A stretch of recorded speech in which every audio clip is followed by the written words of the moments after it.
नमस्कार दोस्तों, मैं पीयूष भाल से एक बार फिर से आप सभी के सामने एक नया वीडियो लेकर हाजिर हूं। इससे पहले कि आपने मेरे वीडियोस देखे और उन्हें काफी सराहा, उन्हें काफी प्यार दिया, इसके लिए आप सभी का बेहद शुक्रिया। साथ ही आज की जो कहानी है वो रहस्यमय दुनिया की एक ऐसी कहानी है जिसके बारे में विश्वास करना काफी मुश्किल है।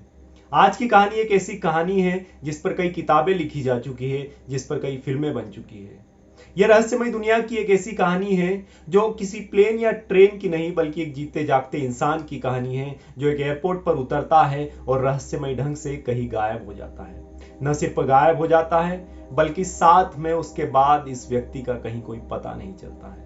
तो क्या है ये कहानी? कौन था ये व्यक्ति? आखिर कौन से देश से आया था जिस देश का नाम इस नक्शे पर, पूरे विश्व के नक्शे पर कहीं भी पाया नहीं गया? तो जानने के लिए बने रहिए हमारे साथ वीडियो में।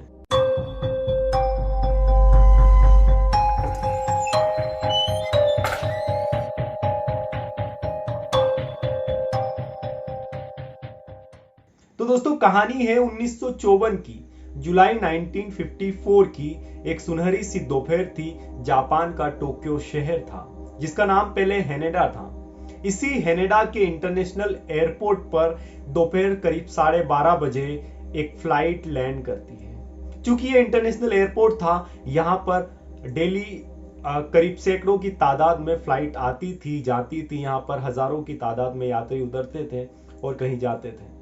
तो 12:30 बजे के करीब यूरोप से इसी एयरपोर्ट पर एक फ्लाइट लैंड करती है और उस फ्लाइट से तमाम यात्री उतरते हुए एयरपोर्ट से बाहर की तरफ जाने लगते हैं। लेकिन उसी दौरान इन तमाम यात्रियों में एक व्यक्ति भी उतरता है। एक ऐसा व्यक्ति जो करीब 6 फीट से ज्यादा की हाइट का था, गोरा चिट्टा उसका रंग था और साथ में उसके चेहरे पर हल्की हल्की दाढ़ी थी। यह व्यक्ति भी उन तमाम लोगों की तरह दिखाई दे रहा था। जब तमाम यात्री उस फ्लाइट से उतरते हैं, उसके बाद वहां पर एयरपोर्ट पर जो अधिकारी थे, जो अथॉरिटी थी, वो तमाम यात्रियों के डॉक्यूमेंट्स चेक करती है। उनके पासपोर्ट्स, उनके वीजा, ये तमाम चीजें चेक की जाती है। ये सारी प्रोसेस आगे बढ़ती है। उसके तहत जब उस व्यक्ति का नंबर भी आता है, वो काउंटर पर जाता है। काउंटर पर सामने अधिकारी को अपने डॉक्यूमेंट देता है, अपना पासपोर्ट, अपना वीजा, ये तमाम चीजें देता है। वो अधिकारी भी जैसे तमाम यात्रियों के उसने चेक किए थे, वो उस यात्री का भी बहुत ध्यान से चेक करता है। लेकिन उस डॉक्यूमेंट में उसे एक अजीब सी चीज पता चलती है। उसके डॉक्यूमेंट में वो जिस देश से था, वो जिस देश से बिलोंग करता था, उस देश का नाम जब उस अधिकारी ने पढ़ा तो वो चौंक गया। उस देश का नाम था टॉरेड, TAURED। वो अधिकारी उस एयरपोर्ट पर कई सालों से नौकरी करता था। उसने इन कई सालों में लाखों यात्रियों के डॉक्यूमेंट चेक किए थे और लगभग जितने भी देश जो होते थे उनके वो नाम जानता था। लेकिन उसने टॉरेट कंट्री का नाम इससे पहले कभी सुना नहीं था। तो वो उस व्यक्ति पर शक करता है। उसके बाद ये बात वो अपने अधिकारियों तक पहुंचाता है, अधिकारियों से बताता है। तो जब अधिकारियों को ये बात पता चलती है तो उसके बाद उस व्यक्ति को वहां का जो पूछताछ के लिए उनका जो रूम था वहां पर ले जाया गया और वहां पर सभी अधिकारी उसके सामने बैठे और उससे पूछताछ शुरू हुई। उससे जब पूछा गया कि आप जिस देश से आए हैं उस देश का नाम हमने पहले कभी सुना नहीं, तो आप अपनी हकीकत बताइए, आखिर आप कहां से आए हैं और इस देश में किस मकसद से आए हैं। क्योंकि अधिकारी उस पर शक इसलिए भी करते हैं कि 1954 जो कि वर्ल्ड वॉर टू के बाद की बात है। इस समय तक जो कोरिया का युद्ध था और वर्ल्ड वॉर टू था, ये तमाम जो युद्ध थे वो खत्म हो गए थे। तो उन्हें यह लगता है कि जापान चूंकि अमेरिका का सपोर्टर था, अमेरिका और जापान एक दूसरे को सपोर्ट करते थे और अमेरिका और रूस का झगड़ा था, सोवियत संघ जो उस समय था, तो इन्हें लगता है कि कहीं ना कहीं सोवियत संघ का ये कोई जासूस है जो हमारे देश में आया और किसी तरह की ये मतलब एक तरह से कोई युद्ध या इस तरह की कोई तैयारी होगी। तो वो इस तरह का शक भी जाहिर करते हैं, या साथ में वो ये भी सोचते हैं कि कहीं ना कहीं ये कोई स्मगलर होगा जिसके पास ड्रग्स या और तमाम चीजें या ऐसा कोई इसकी हिस्ट्री मिलेगी। लेकिन इस तरह की भी कोई हिस्ट्री पाई नहीं गई। उसकी जांच भी की, कहीं से कोई ऐसी चीज पाई नहीं गई। उससे जब फिर से पूछा गया तो उसने बताया कि मैं टॉरेट से ही आया हूं। लेकिन अधिकारियों ने उसके बाद फिर एक सवाल दागा और उससे पूछा कि जब आप टॉरेट से आए हो, ये हमारे पास पूरे वर्ल्ड का मैप है, तो आप बताइए कि आपका देश इस मैप में कहां पर है। वो व्यक्ति ज्यादा समय नहीं लेता है और सीधे एक कंट्री के ऊपर अपनी उंगली रख देता है। जब अधिकारी उस कंट्री का नाम देखते हैं तो उस कंट्री का नाम था एंडोरा। जी हाँ, एंडोरा एक ऐसी कंट्री जो फ्रांस और स्पेन के बीच में पाई जाती है। वो व्यक्ति वहीं पर अपना उंगली रखता है और बताता है कि मैं यहीं से आया हूं। तो अधिकारी कहते हैं लेकिन ये तो एंडोरा कंट्री है और आपका देश का नाम तो इसमें है नहीं। लेकिन वो फिर भी अपनी बात पर अड़ा रहता है। उसके बाद इस जांच और सारी पड़ताल में करीब पूरा दिन बीत जाता है। उसके बाद रात में वो व्यक्ति जो था, उसे अधिकारी वहीं पर पास में एक होटल था जहां पर उन लोगों को रखा जाता था जिनके डॉक्यूमेंट और इसमें पूरी तरह से वेरीफाई नहीं होता था और वो शक के घेरे में होते थे। तो उस व्यक्ति को भी वहां पर ले जाया जाता है। वहां पर उसे एक रूम दिया जाता है और उसका खाना वगैरह जो तमाम चीजें थी वो वहीं पर उस रूम में उसे दी जाती है। तो ये सारी प्रोसेस बीत जाती, चूंकि वो जो होटल था वो पूरी तरह से सुरक्षा के घेरे में था। सुरक्षा के घेरे में इसलिए क्योंकि वहां पर जिन्हें शक किया जाता था उन व्यक्तियों को वहां पर रखा जाता था। तो वहां पर आसपास चारों तरफ सिक्योरिटी गार्ड्स थे, पुलिस वगैरह और इन तमाम चीजें बंदोबस्त थे। तो कोई भी ऐसी जगह नहीं थी कि कहीं कोई व्यक्ति वहां से जा सकता है, तो उस व्यक्ति को वहीं पर रखा जाता है।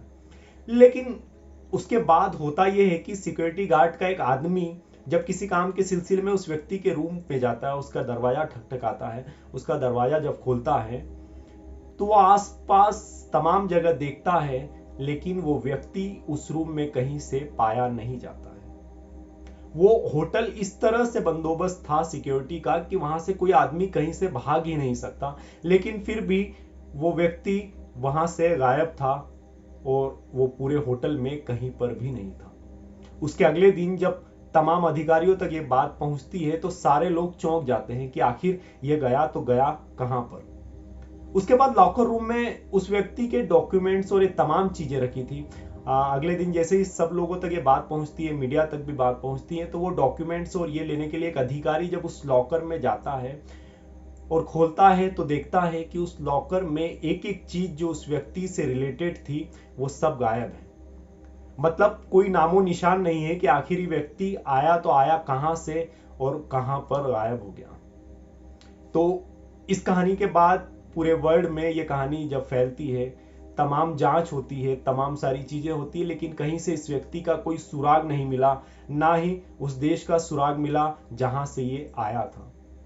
कहते ये भी है कि इस व्यक्ति और इसकी कहानी पर कई किताबें लिखी जा चुकी है, जिनमें से एक किताब है द मैन फ्रॉम टोरेट, जिस पर यूट्यूब पर भी आपको कुछ डॉक्यूमेंट्रीज वगैरह मिल जाएगी।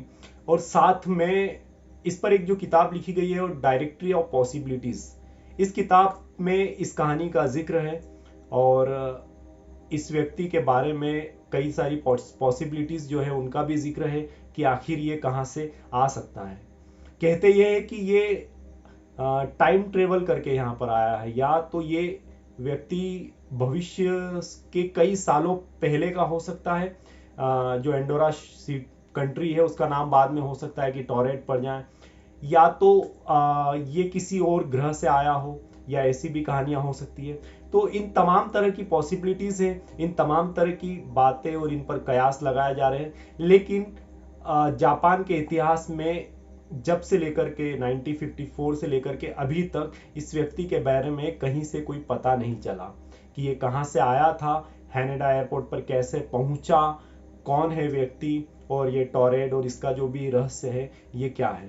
तो इसके बारे में कहीं कोई पता नहीं चला और ये व्यक्ति, इसके तमाम डॉक्यूमेंट्स और तमाम चीजें गायब हो गई, यहाँ तक कि कोई नामो निशान भी नहीं बचा। तो यही थी कहानी एक रहस्यमय इंसान की, द मैन फ्रॉम टोरेट। आपको कहानी कैसी लगी मुझे कमेंट करके जरूर बताइएगा। साथ ही इस तरह की और कहानियां मैं आप सभी के सामने लाता रहूंगा निरंतर। और एक और बात, मैं अपने हर वीडियो में अपने कंटेंट पर और अपने वीडियो की जो क्वालिटी है उस पर निरंतर काम करते रहूंगा, इसलिए मेरा जो पिछला वीडियो होगा उससे मेरा अगला वीडियो बेहतर होगा, ये मेरा आपसे वादा है। तो इस तरह अपना प्रेम बनाते रहिए, मेरे वीडियोस देखते रहिए। अगर आप उन्हें पसंद करते हैं तो अपने दोस्तों तक भी शेयर कीजिए और उस मेरे चैनल को सब्सक्राइब जरूर कीजिए। Thank you so much.